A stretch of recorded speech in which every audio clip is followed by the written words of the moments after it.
গতকালকে আমার ইলেকট্রিক্যাল বাইকে একটা চুরি হয়ে যায়।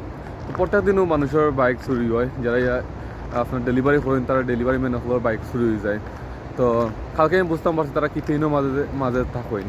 আসলে মেহনত করিয়া একটা বাইক লওয়া হয়, একটা বাইকের দাম 1200 পাউন্ডের মতো, অনেক এক্সপেন্সিভ।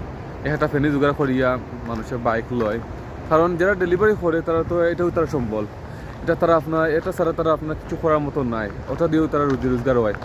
আর যখন ও সম্বলটাও যে সময় চুরি হয়ে যায় তখন এই পেইন যেটা আছে, যে কষ্ট, এটা এক্সপ্লেন করার মতো নাই।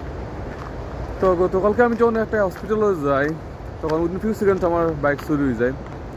তখন অথরিটিয়ে সিসিটিভি চেক করে, বাট তারা অনেক ফাস্ট আসছিল, যারা চুরি করছে তারা রিকগনাইজ করা গেছে না।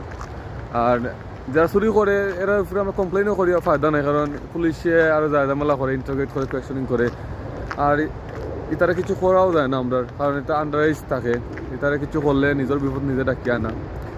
So equal life is not easy. এখানেও যেমন বার থেকে চকচকা লাগে, এর ভিতরটা অনেক ড্রাগ, অনেক অনেক হার্ড লাইফ। প্রত্যেকটা মানুষ প্রত্যেকটা দিন একটা পেইনের মাঝে থাকুন, রেন্টের টেনশন, ফ্যামিলি টেনশন, নিজের মেনটেন করার টেনশন, সব মিলাইয়া খামর টেনশন। সো বেসিক্যালি আমরা মনে হয় না আমার টেনশন আলোচনাটা কি বড়, বাট এমলা নাই। প্রত্যেকের যার যার জায়গা থেকে টেনশন আছে, কষ্ট আছে, প্রবলেম আছে। তো বিশেষ করিয়া যারা এখানে স্টুডেন্ট কাম পাই না, তারা তো ডেলিভারি করিয়াও আপনার জীবনযাপন করা লাগে, মেনটেন করা লাগে। তো তারা যে সময় বাইক শুরু হয়ে যায় তখন আসলে তারা অনেক কষ্ট মাঝে পড়ে যায়। ভিডিওটা বানানোর মূল উদ্দেশ্য হচ্ছে গিয়া ওখানে তুলে ধরা আসলে ইউকে লাইফ এতটা ইজি নাই। একজন মানুষে অনেক স্ট্রং মেন্টালিটি হওয়া লাগে এখানে টিকে থাকতে হইলে।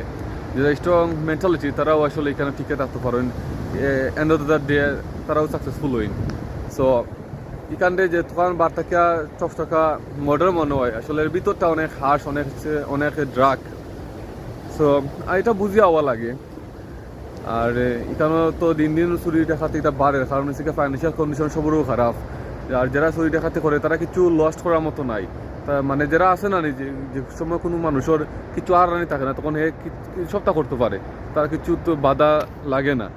আর ম্যাক্সিমামও যারা চুরি ডাকাতি করে এরা হচ্ছে অ্যাডিক্টেড, সো আর প্রফেশনাল। সো ইনশাল্লাহ সিচুয়েশন চেঞ্জ হইব, প্রবলেমর এটা ওভারকাম হইব ইনশাল্লাহ। বাট এই যে জিনিসগুলা এগুলা আসলে মেনটেন করেও চলা লাগে। এই লাইফটা, এই যে দেশের লাইফস্টাইল, ইউকে লাইফস্টাইল, এটা অনেক হার্ড, অনেক স্ট্রাগল করিয়া নিজরে তৈরি করা লাগে।